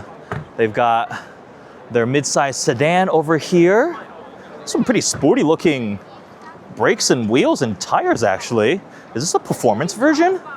I don't even know. Oh yeah, this is the brand where the rear end, thanks. The lighting reminds me of Aston Martin. Is it one of these? Yeah, take a look at the rear end. Does that not look like Aston Martin lighting? With a screen, there's a koi fish. That's kind of fun. But that shape right there very much evokes Aston Martin. They look cool. A lot of screens, and that guy's just sitting there watching a movie. That is a whole TV screen hanging out on the passenger display. I'm pretty sure, Auto driving, interesting. I'm pretty sure passenger display screens being proliferated across all these the cars we're getting now in the US is because of China. You see everything here has a passenger display screen. It's just big floating infotainment screen in the middle and then passenger display screen to keep the passengers entertained. See this one right here? That's what we were just looking at. That is a whole movie screen. You can control your seats. Looks like massage, heated cooled functions. Now, on to Xiaomi. You know, I could not miss visiting Xiaomi. So they make cell phones. And you might be like, what is a cell phone manufacturer making cars? Well, they're actually doing a pretty dang good job. The Xiaomi SU7 Ultra, essentially a hypercar performance in a four-door sedan body. Now, this is the top tier Ultra version. Look at the aero ducting up front. This thing is like over 1,500 horsepower, super aggressive front fascia with the canards there on the side, upgraded brakes. Those are carbon ceramic brakes, and those are some pretty massive calipers. I think they're Akabonos. The SU7 Ultra, you got carbon here, carbon roof, and the big fixed wing back here. These, we see regular ones on the road, the SU7, but when you see an Ultra, I'm pretty sure this thing ran the Nürburgring in like 7 minutes. Let that sink in. A Chinese EV sedan ran the Nürburgring in 7 minutes. It's like 7:04 or something, right? The upgraded one, the brakes, and there's like the race version that went even faster. It was like under 7 minutes. But I mean, 1,500 horsepower, 60 in like under 2 seconds. Yeah, this thing is crazy from Xiaomi, a phone maker. Once this guy gets out, check out the inside. Pretty racy looking bucket seats here with suede and the yellow accent, nice carbon. And then of course they've got the screens. The steering wheel has some sporty looking buttons on it. It's just wild to me that like I have an electric screwdriver from Xiaomi that I love. It's such a handy little tool for assembling furniture and household stuff. And then they also make cell phones and this kind of stuff. The YU7 is the Perosangwei version from China, essentially, right? Well, this thing really does resemble a Ferrari Perosangwei with these socket-looking headlights, but it ties in with the design language of the smaller one, the SU7. But they have performance versions of this too. I think these things look really, really cool. I see them on the road and in parking lots. Even the regular non-performance versions are really cool styling. Look at that blue, but they are now moving even higher up. Looks like a Gran Turismo concept. Xiaomi gonna make a supercar, make a hypercar? Look at that. What are the wheels? It's got appropriate supercar butterfly doors, a big dorsal fin out back and the rear end that just angles back. Xiaomi supercar, purely a concept right here, but a preview. Given what they've already done with a four-door sedan and SUV, I would not be surprised if this thing is gonna take on some of the most expensive supercars and hypercars of the day. That front end is aggressive. It's got full open for aero, all of that carbon fiber weave, like a plus sign for the headlights, right? Really thin lighting. Race car fighter jet looking canopy. I like it a lot from this front 3/4 angle. Those wheels are crazy too. It almost looks like one of those like container lids. You have to like grab the handle and twist to pull off, but purely a concept. The Gran Turismo, the Xiaomi Vision Gran Turismo, a concept for the future, but I'm excited to see what this brand does with their cars, because what they've already accomplished so far with their family sedan and SUV is seriously, seriously impressive. And their household little like tools and appliances are genuinely so useful. I bought a little like I bought a little travel electric shaver, which is so handy. Also a screwdriver and like one of those laser measuring tool thingies. Literally so cool, right? Little household things. We have an exploded view right here. You can see under the skin, the battery pack skateboard design. It's always cool seeing these too. That's not a Mazda I've ever seen before, the EZ60. Also this, oh, it's like a Mazda 6, but I'm assuming EZ means electric, right? That front grille, that shield reminds me a lot of Cadillac's front lighting. 100%, right? Look at like a Cadillac Lyric or something up front. We've got Mazda, they've got a MX-5 Miata up there, but we literally have minutes left of the show. So I am going to keep scooting along because we've got Li Auto over here, another big Chinese EV startup. In Chinese, that's Li Xiang. And you've seen some of their vehicles, the Mega, that crazy futuristic van thing. Do they have one on display? Yep, back there in white. That's a weird elephant mouse looking thing. But anyways, very much styled for aerodynamics and super distinctive design with the horizontal light across the front end. That's the Li Auto logo. Literally looks like an LI. So the i6, they have always been electric, but I believe they're adding a hybrid maybe, but like the i8. I had an i8, it was from BMW though. But this is another kind of van, minivan kind of looking thing. The Mega here, this is super cool, super futuristic. We've seen more coverage of this thing, the big kind of MPV van experience. Second row, you see these guys lounging out in the back. They've got the TV screen folded down. Very similar, a lot of these things have it, but the unique thing is the aerodynamic rear end, how it comes back, right? The tail sculpting air and channeling along for better efficiency. So that's the Li Auto Mega. And then on stage in the middle, I think they may have a new release, the L9. They really like the two-tone on these big luxury flagship SUVs. This one's like purple and rose gold. This will be more expensive towards the top end of the lineup. This brand, Maextro, is also one of those partnerships with the Huawei. So you see the second letter there ends in Jia, the S800. I've seen a lot of these on the, not a lot, I've seen a couple of these on the road and they are really, really cool. Big flagship executive luxury sedan vibes. Like I saw one pass me when I was in a taxi and I was just like glued to it, looking at the details, the bright work, the lighting, so cool. So this is another one of those Huawei joint venture things where they develop a lot of the software, the driver assistance tech, and then another company manufacturer. I think this is this JAC? I don't actually, I forget which other Chinese OEM is building this one, but man, it is so cool. The interior is also properly nice. This big executive luxury sedan. There's a lot of these options in China, and the price, it makes a Maybach look overpriced. We've got, I think right here, yeah, so this is the you see HIMA, that's the lettering on top. And that is the joint venture. So this is them showing off all the different Huawei joint venture vehicles. You know, all the logos have kind of like a little diamond shape. We've seen a couple of them already. Here's the M9, I think that's the AITO, right? And then, yep, the M7, there's a bunch here. Wow, this is their whole booth. There's a bunch of them, it keeps going. Wow. Now we've seen a lot of these already, but it's pretty impressive the market penetration that Huawei has had by not being a true full like manufacturer per se. Looks like they're starting to close booths down. I am pretty much officially out of time. This is not good, I'm not done yet. I haven't seen everything I wanted to see. We've seen a bunch of those already. Here's Volvo's display. What is that thing? That's like a Volvo minivan. That thing looks crazy. So we've got China market vehicles, XC90, S90 over here, and then some of the EVs, EX30, RIP to that in America. I'm assuming they're gonna keep selling that thing here. They do get the ES90, the big luxury sedan, and then the EX90. But look at this thing, the EM90. This is so cool. Would sell probably in the dozens in America, but here, that may be a hit. There's also a Volvo XC70.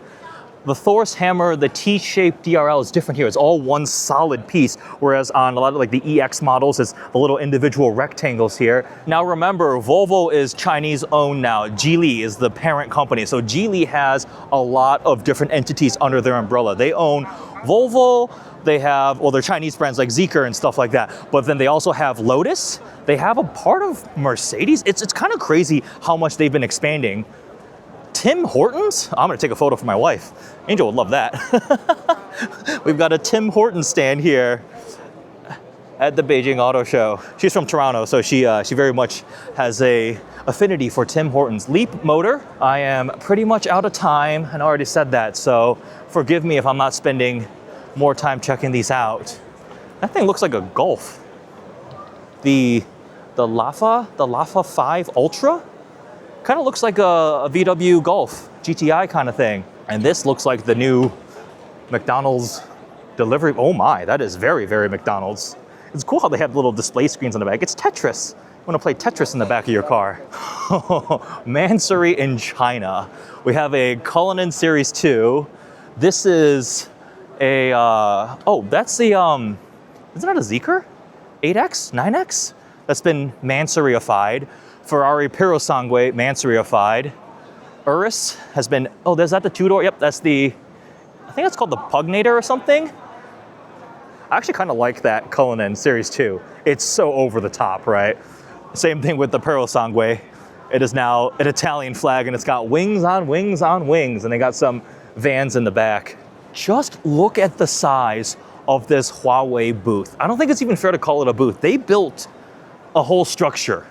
They have a curved staircase, you have a tree there, there's lounge space up there, reception desk. Like, this is that massive dome over there. Honestly, it kind of shows the scale of the company for them to have this kind of footprint, right? So I've kind of view it as how much significance does a company have based on how big their footprint is here. You saw NIO, their whole brand was one big wall. Obviously, BYD took over essentially an entire hall, but Huawei's HIMA joint venture thing here, this is significant. It's like a whole world, like different themes of the different branding companies. Look at that sphere. It's a mini Las Vegas sphere mounted upside down here in Beijing. And you see all the brands, all the logos are up there. The different displays there. They're all like a kind of a diamond looking shape, like a pendant. So there's the AITO, SAIC has one with them, all the different brands up there. One more last haul, and this is where Geely has their displays. So another major manufacturer in China. And Zeekr. Zeekr is a brand that you may actually be familiar with because they have started expanding and getting some cool coverage. So the 9X over there, that I believe is the flagship SUV, competing against like the Yangwang U8. Those look like center lock wheels. Are those legit or a cover? Anyways, pretty big brakes. Let's take a quick look at the interior. Oh, it's a blue interior with orange accenting. Screens on screens on screens, but some interesting texture. You can control the passenger side seat there from the driver's side, so you can give your rear seat customers or passengers maximum space and comfort. This is the logo for Zeekr, so this is a more luxury leaning SUV. The speakers on the door are pretty crazy. A little crystal, it's Name. Wait, Name is super high end. Like Name audio systems? I'm pretty sure like Bentley has a Name audio system. So this second row seat, heated, cooled, I'm assuming massage, recline. Yeah, it's massaging right now. The blue is a really cool interior color combo. Wow, and then of course you have a display screen over there. So that's the 9X, and then you step down, we've got 8X. This one here is in matte gray. And all the headlights are so cool. They have such a crystalline look with the sparkling kind of scattered dots of light on the inside, and then that blue accent color. So this one looks to be about Tesla Model 3 sized. I don't know why I used Model 3 and Model Y is just like it's like a unit of measurement at this point. But look at that lighting up front, like a gradient of little dots. Lighting is one of the big distinguishing factors I'm seeing among all these different cars, or maybe that's just only thing I can point out because I unfortunately do not have all the specs locked in my head right now. I apologize for that. I tried to study as much as I could, but as you can tell, there is a lot. There is so much, and I have not been able to memorize everything too. Lynk Co, this is the brand that already exists in Europe. So this may be familiar to some of you. Very youthful feeling. I mean, the booth just transitioned from very glitzy, glamorous, kind of prestigious feeling formal there to like, look at this.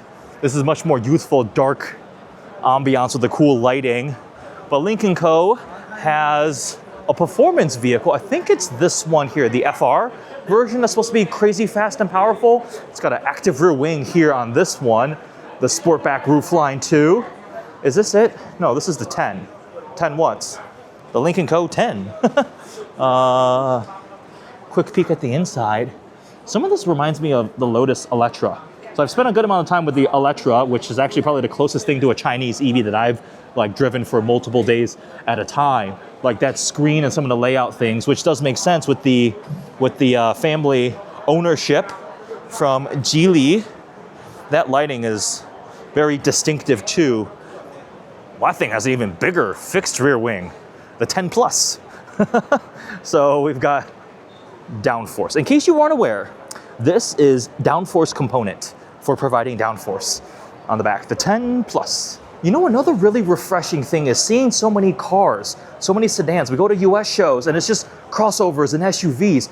There are no more conventional four-door sedans left anymore. Not here. Look at how many sedans we're seeing, right? Not everybody wants to be in a lifted wagon on stilts.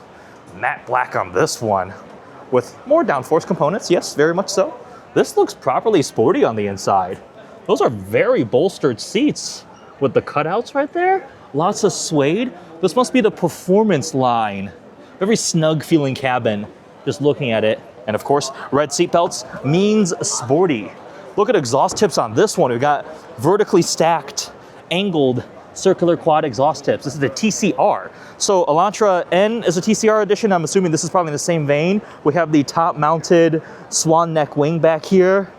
Little four-door sedan from the racing series. Carbon. That has to be a sticker. Or is that showing through? Is that a carbon fender and that's actually painted? If that's legit, I'm impressed. If that's actually a carbon fiber fender and they have it painted like that to show it off, that'd be cool. Carbon front splitter. This thing is actually really cool. That's actually properly cool. It's got a roll cage in the back too. We got ourselves an SUV, a race car up there, a little touring car. A little cool booth. Racing sims over here. We got Volkswagen over here. So VW has been leveraging some Chinese connections to develop literally just China market EVs. You'll see like ones that look familiar. Isn't that the Atlas? I guess they call it the Terramont Pro here, right? That's the refreshed Atlas that we just saw at the New York Auto Show. Different name here. We've got, is that a Jetta? My brain is starting to run out of juice. This is a Talagon. So there's still T names. They just not the T names we're used to. The new Tavendor. Forget Aventador. Here's the Volkswagen Tavendor. But where are the EV concepts that I was promised? So these are some of the new reveals. We have the ID Aura T6. So these are Chinese joint ventures developed specifically for this market. Along with this one, the ID Era 9X, a full-size SUV. Looks like somebody's conveniently popping the front trunk so I can find out if it's I think these are electric. No, hybrid, I'm wrong, okay. It's a hybrid. What's the inside look like? Very Chinese feeling, with more screens on the passenger side than in front of the driver, so that's another trend. But we have the Volkswagen logo there, pillows on the headrest, screen back there, double wireless phone charger storage below. It's like you're just like checking the boxes for a car in China. Oh, that's actually nifty, because so many of these EVs that we get have this storage space below, which is genuinely really handy for putting stuff, but it's open. So if like you leave something in there, somebody could see it, right? But now this one has a door. So if you want to leave something valuable in there, you can hide it so it's out of sight. The ID Era, and then a little sedan thing over here. I'm sorry, I don't know any of the specs. The ID Unix 07. That is quite a name for sure. So ID is Volkswagen, you know, the ID Buzz, right? The ID4, ID3. Here, they're combining ID with an actual name for a car, but then there's still some numbers.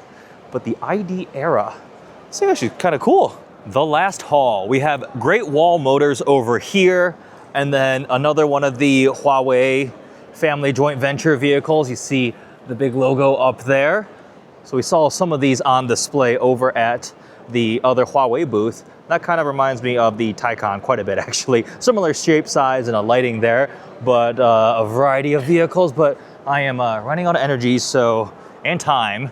We're gonna keep scooting along. Voya, is Voya the brand over here? No, Way Auto is one. They've got the little vertical line there. So this is Aura. They're a smaller, a little more affordable price point. I've seen some of these little city cars out parked along the side of the road. A lot of charm. Is it still unlocked? Yeah, look at that like plaid insert all along the dash and the doors. It's got a fun, quirky little personality looking at them. The logo reminds me of an exclamation mark, but kind of the Volkswagen Bug, Fiat 500 kind of feel. That's the vibe I get from these little practical little cars here. We've got MG, which is no longer fully British, right? They have been acquired. You'll see the Cypster, is that how you pronounce it? The two-door, scissor doors go up, right? That is sold abroad, so you can see that in the UK. From what I've seen, the people who drive it, it's actually really, really cool. like it's a fun experience, and it definitely looks the part. It's just not the MG of old that we know. When I think MG, I still think little tiny little British sports cars, right? But no more. It has fully evolved. We got Havao, Hefu, I think that's the name.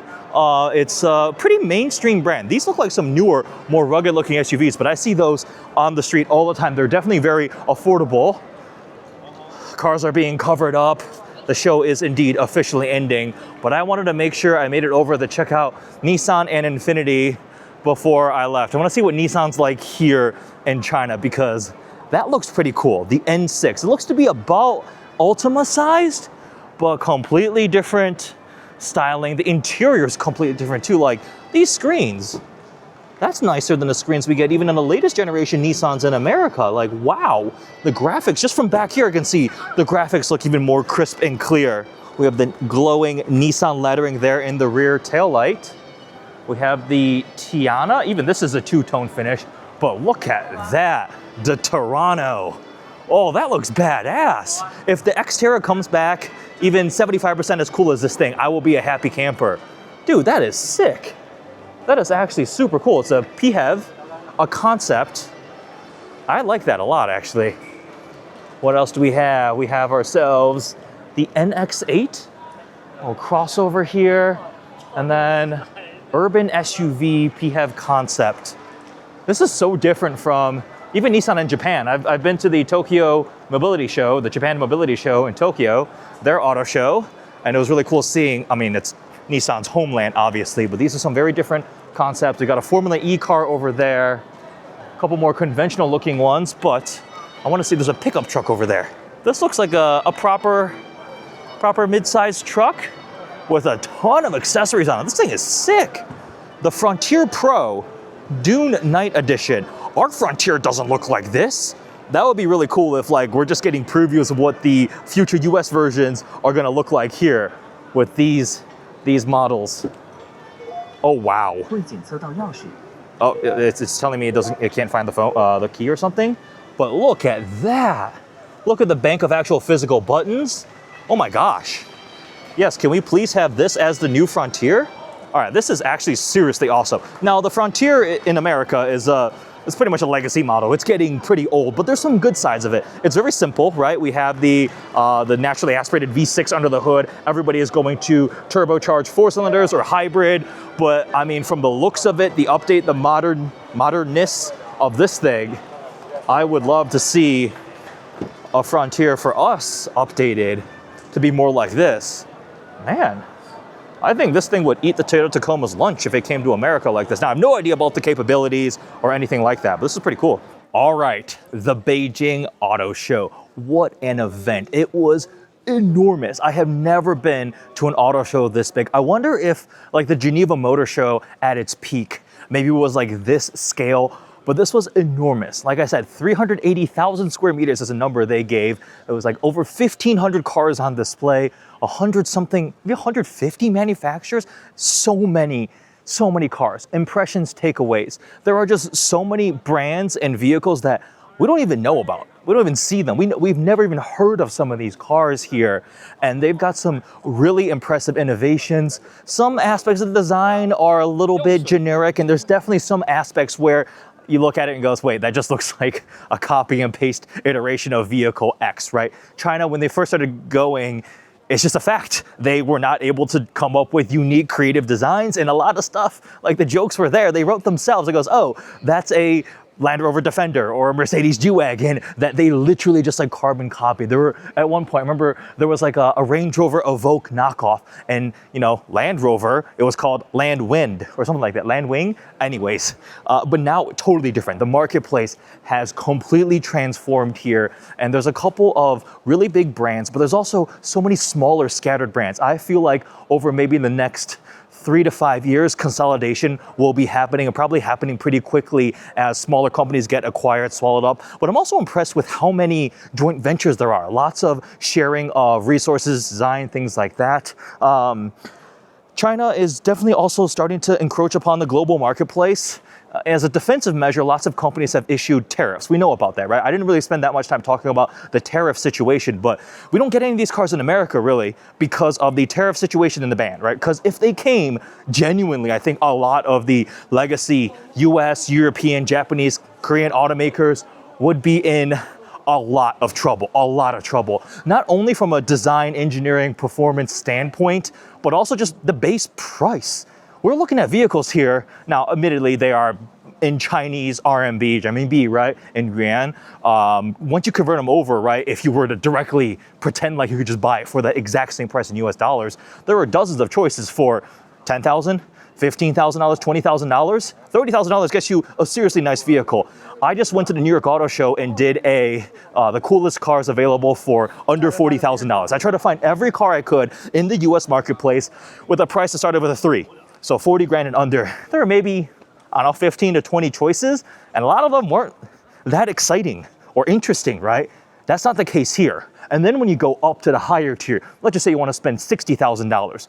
Back in America, you're getting what? A mid-level Mercedes crossover, a GLC, maybe a Porsche Macan entry-level one. Here, I mean, the amount of content you're getting, the materials, the design, the performance, the range, it's really hitting all the different niches. There were multiple different powertrain options available that would do well over 1,000 kilometers on a combined charge/gas, right? So a lot of them are either plug-in hybrids or this range extended powertrain system here. Now, when you look at the ratings, you do need to take them with a grain of salt because they're on a different calculation cycle compared to the more stringent EPA cycle calculation. So EPA numbers would end up being maybe 15, 20% lower compared to the numbers here. But that's still tremendous. I mean, 1,200 kilometers on a tank of electrons and gas. So call that 700 miles, and then you take off 20%. You're still at 600 something plus miles, again, at the price point, right? It's pretty impressive. Now, if I had to pick some of my favorites, what would be my favorites? I liked a lot of the Huawei Alliance luxury sedans a lot. A lot of the sedans and shooting brakes, I thought they were really cool. The interiors, the touch points, things like that. It was also really cool potentially seeing a glimpse at what some future US-bound cars would be like. The Cadillac XT5 comes to mind, right? Some of the other brands, we're not gonna get the Audi 4-letter cars in America. I'm willing to bet money on that one. Buick, I don't think those things are coming to America. The XT5 though, in pretty much that shape, I could see it coming, like without that many changes. Change a couple things to make it fulfill regulations. Now, I don't know what's under the hood for powertrain-wise when it comes to our shores, but from the exterior styling, in line with all the new Cadillac look. The interior, the big screen, the buttons, the layout, the steering wheel, it's all the same, right? So kind of a little preview potentially of what we might be getting stateside for future generations of the vehicles that are shared. What else was really, really cool to see? I really like the Neo battery pack swap. Actually seeing that, I heard about it, kind of read about it here and there, but actually watching it in action, 2.5 minutes, battery swapped in. They had it cut away there so you could see it happening going into a vehicle. So as a user, you now have more options. Battery swap from Neo. Some of these guys are presenting really fast charging, like really, really fast charging. Even at minus 30C, they had an ice box for their car. It was frozen, right? I mean, this was just such a cool show. I hit as much of it as I could. But as you can tell, it is massive. I am just here for actually half of a day. I arrived at around 12:30-ish. It is now, I think, 6 o'clock, and I have not eaten or really drank enough water all day, so I am completely spent. But I hope it was an enjoyable watch, an enjoyable video, getting a glimpse, a look into what the Chinese automotive market is like at this huge event. The Beijing Auto Show is every other year, and then Shanghai, the alternate. So next year, I believe, should be the Shanghai Auto Show. Similar scale and size, right? Unlike in America, where New York and LA and Chicago and Detroit, they happen once every single year. But this was a really, really cool opportunity, and I absolutely wanted to make a video giving you guys a glimpse at the coolest, most insane cars available here in China at some staggering price points. I didn't show all the price points. I don't know all the price points, but I do know some of the ones we look at. We're like, oh, that $20,000. Like what? Like what? Seriously. And yeah, I apologize for not having even more facts and knowledge in my head. I will strive to learn more. It's all a game of memorization ultimately, right? All the specs, the brands. My goal this time was to at least be able to identify enough of the companies with their logos and who owns who, and a little bit of that, right? And a little bit of familiarity with the vehicles and understanding as we go forward. But hopefully I can become as fluent and as much of an expert with the Chinese automotive world as I have become with the US world, because that's the cars that I see and drive and experience and attend manufacturer launches and go to the auto shows. Anyways, I'm rambling at this point. My brain is pretty much entirely spent. My last 2 brain cells are currently struggling and fighting for their lives. I am going to go head to my hotel that I booked for tonight.